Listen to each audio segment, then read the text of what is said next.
High, hello and नमस्कार. तर कसे आहात तुम्ही सर्व? मी पुष्पा तुमचं सगळ्यांचं स्वागत करते माझ्या या यूट्यूब चॅनलवरती. तर दुसऱ्या दिवशी श्रावणी सोमवार होता आणि 2 वर्ष झाले लगत की मी श्रावण वगैरे काही पाळलं नव्हतं. तर ह्यावर्षी तर करायचंच होतं कारण पहिलं वर्ष जे आहे ते प्रेग्नन्सीमध्ये गेलं आणि दुसरं वर्ष बेबी म्हणजे पोस्टमॉर्टम पिरियडमध्ये गेलं. तर काही करता आलं नाही. तर ह्यावर्षी ठरवलं होतं की श्रावणी सोमवार करायचे. तर त्याच्या आधीचा दिवस जो आहे ना ते भाज्या ज्या आहेत ना त्या सगळ्या घेऊन आले होते कारण रविवार होता आणि रविवारी सगळं फ्रीज पूर्ण रिकामं असतं आणि त्याच दिवशी सगळं सामान भरलं जातं. कारण भाज्या वगैरे आपल्याला स्टोअर करायच्या म्हटल्यावरती त्या व्यवस्थित स्टोअर करायला लागतात आणि मग त्याच्यासाठी वेळ पण भरपूर द्यायला लागतो. तर संदीप तिला घेऊन बसलेले असतात आणि मला भरपूर वेळ भेटतो म्हणजे जे काही एक्स्ट्रा काम आहे ते करायला. तर हाच दिवस असतो सगळं काही एक्स्ट्रा काम करायचं. तर इथे सगळ्या ज्या भाज्या आहेत ना त्या मी न धुता अशाच ठेवते कारण काय होतं मग त्या ओल्या भाज्या ठेवल्या ना तर त्या परत सुकवत ठेवायला मला वेळ नसतो. म्हणून मग मी डायरेक्टली जशा आहेत तशा ठेवते आणि जेव्हा वापरायचे असतील तेव्हा धुते. आणि जे टमाटर आहेत ना ते मी खूप जास्त आणून ठेवते कारण आम्हाला टोमॅटो जरा जास्त लागतो. तर तो स्टोअर करण्यासाठी ना मी आपले जे नॅपकिन्स आहेत ना ते घेते. म्हणजे रुमालांमध्ये जर ठेवलं ना जे काही पाणी आलं असेल ना तर ते पाणी पूर्ण सोक करून घेतं आणि ज्या काही भाज्या आहेत ना त्या फ्रेश राहतात.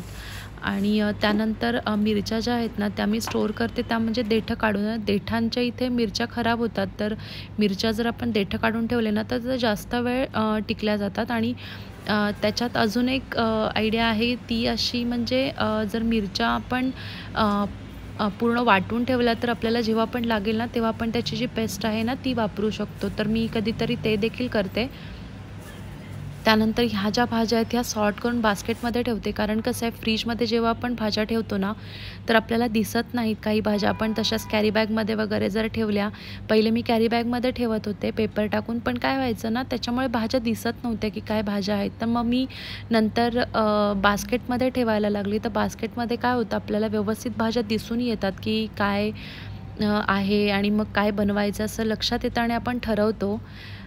आणि फ्रेश कोथिंबीर जी आहे जी निवडून ठेवली होती ती मी खाली आणि जी वापरायची आहे म्हणजे जी आता मला लगेच संपवायची ती मी त्याच्यावरती टिश्यू पेपर टाकून ठेवलं. तर कोथिंबीर पण आहे ना ती माझ्याकडे 10-15 दिवस जशी आहे तशी राहते. कारण मी त्याच्यामध्ये कंटिन्युअसली पेपर टाकून ठेवते आणि जनरली माझ्याकडे मी 1 वीकचीच कोथिंबीर आणते म्हणजे जास्त कधी आणत नाही.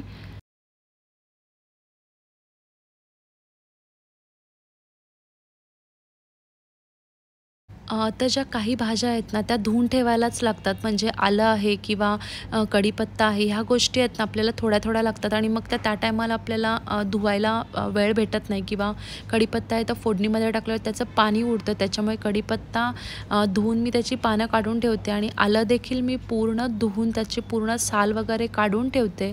जेवढं जमेल तेवढं साल मी काढते आणि ह्या 2 गोष्टीमध्ये फक्त मी पेपर वगैरे टाकते.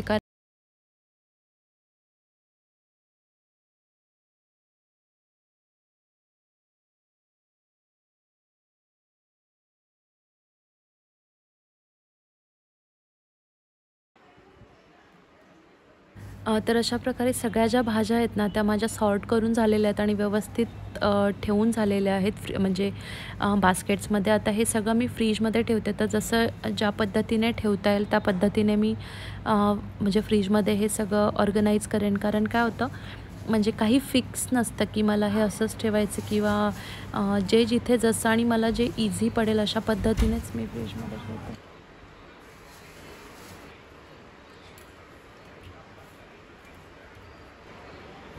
तर या सगळ्या भाज्या माझ्या व्यवस्थित सॉर्ट करून झालेल्या आहेत. तर आता मी या सगळ्या फ्रीजमध्ये ठेवते.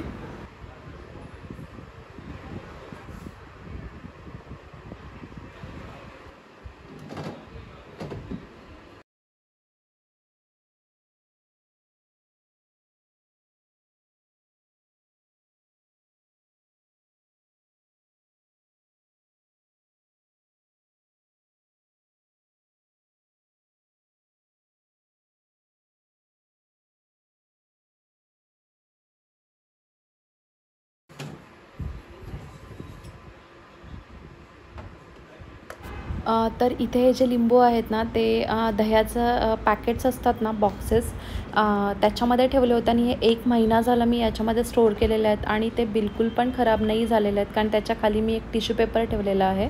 तर तुम्ही देखील तुमचे लिंबू जे आहेत ना जर तुम्हाला खूप जास्त टायमाला स्टोअर करायचे असतील तर तुम्ही असे करू शकता.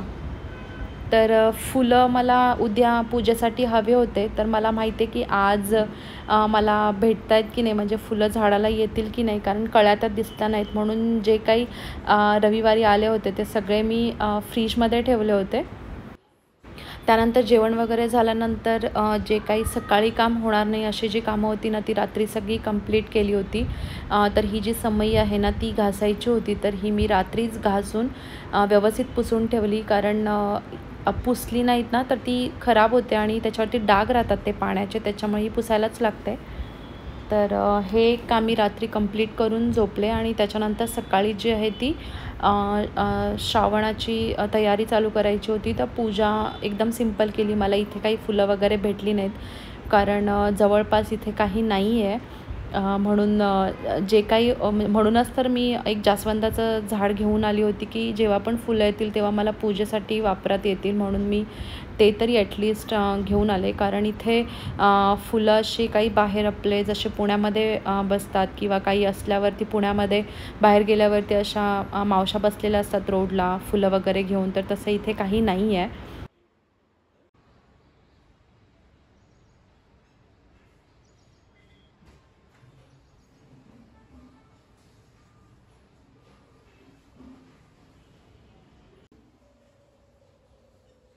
तर सकाळी उठल्या उठल्या इथे मी घराचा उंबरठा जो आहे तो व्यवस्थित झाडून घेते आहे कारण आज मी रांगोळी काढणार आहे आणि रांगोळी मी रोज नाही काढत जेव्हा पण काही असेल तेव्हाच काढते.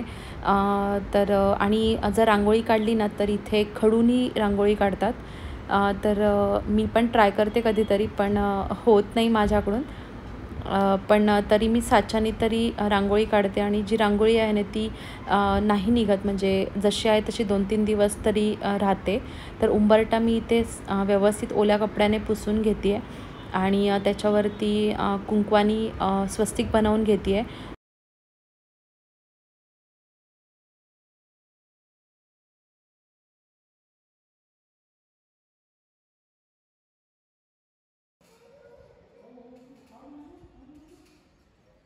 तर सकाळचं जेव्हा असं रुटीन असतं ना तेव्हा घरामध्ये एवढं प्रसन्न वाटतं, इतकं छान वाटतं. अंघोळ पण लवकर होते आणि सगळी कामं पण पटापट होतात. तर आणि म्हणजे बाहेरून येणाऱ्याला देखील एवढं छान आणि प्रसन्न वाटेल अशा घरामध्ये आणि मला देखील स्वतःला हे सगळं काही काही करायला आवडतं. जेवढं काही जमेल तेवढं मी करते. तर स्पृहा लहान आहे त्याच्यामुळे खूप काय काय गोष्टी माझ्या स्किप होतात पण तरी पण माझ्याकडून जेवढं काय होईल तेवढं मी करायचा प्रयत्न करते आणि ते तुमच्यासोबत शेअर करायचा प्रयत्न करते. तर असं वाटतं की डेली रुटीन टाकावं, डेली व्लॉग्स टाकावे. पण काय होतं ना दरवेळेस ते पॉसिबल होत नाही कारण तिचं कधीतरी असतं की म्हणजे काही करू देत नाही ती त्या दिवशी मग पूर्ण दिवस असाच जातो म्हणजे काहीच होत नाही. त्याच्यामुळे मग डेली व्लॉग्स टाकायला होत नाही. तरी पण थोडी मोठी झाल्यानंतर प्रयत्न करेन मी डेली ब्लॉग्स टाकायचा. तर अशा प्रकारे माझी रांगोळी वगैरे सगळं करून झालेलं आता मी पूजा करून घेते पहिली आणि देवपूजा केल्यानंतर मी जे काही आपलं म्हणजे उपवासाचं वगैरे खिचडी वगैरे जे काही आहे ते बनवून घेते.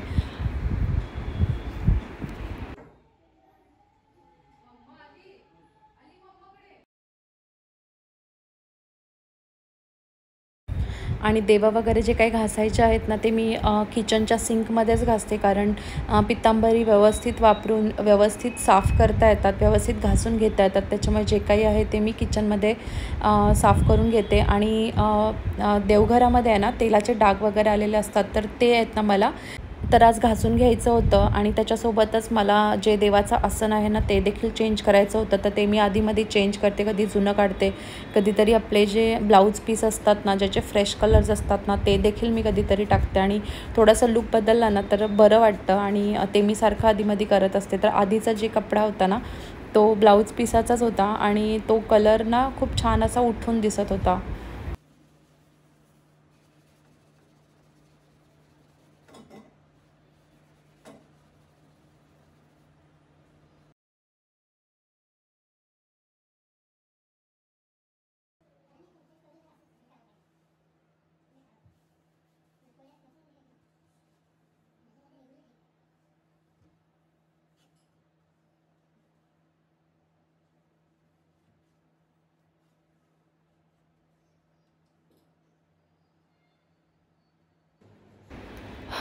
तर रांगोळी घरामध्ये नाही काढू शकत, कारण ती पसरवून टाकते रांगोळी. त्याच्यामुळे माझ्याकडे हा जो रांगोळीचा साचा आहे, त्याचा जो शेप आहे ना, तो खूप वर्षांपासून माझ्याकडे आहे आणि तो मी इथे असा ठेवते, म्हणजे ज्याच्यामुळे रांगोळी काढायची गरज पडत नाही. आणि ती देखील जरी ते कुठेतरी घेऊन खेळत बसती ना, म्हणजे थोड्या वेळाने का होईना ती काढणारच आहे, ते मला माहिती आहे. पण 5-10 मिनटं तर का होईना देवाच्या समोर ते राहील, त्याच्यामुळे मी हे सगळं काही करत असते. तर हे लाल कलरचा आहे, तो एक रांगोळीचा साचा म्हणून आहे, तर ते मी देवासमोर ठेवेन.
तर घरामध्ये आपण जे करतो ना, ते मुलं बघत असतात आणि ते तसंच फॉलो करत असतात. तर स्पृहा इथे तुम्हाला दिसत असेल, तिला नुसतं बोललं ना की जय कर, तर ती लगेच नमस्कार करते. आणि ह्या सगळ्या गोष्टी आहेत ना, मुलं आपल्याकडूनच शिकतात.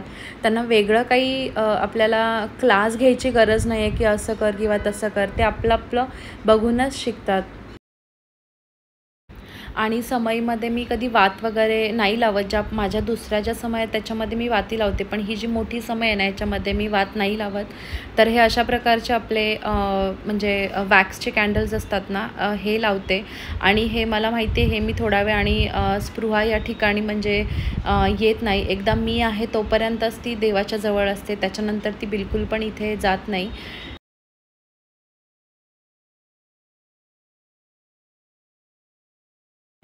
तर अशा प्रकारे माझी देवपूजा आणि सगळं काही काम झालं होतं सकाळचं. आणि त्यानंतर मी माझं उपवासाचं जे फराळ वगैरे आहे ते करून घेते आहे.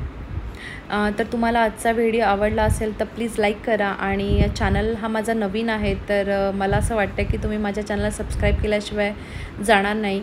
तर प्लीज सबस्क्राईब करा आणि भेटूया दुसऱ्या व्हिडिओमध्ये. तोपर्यंत बाय.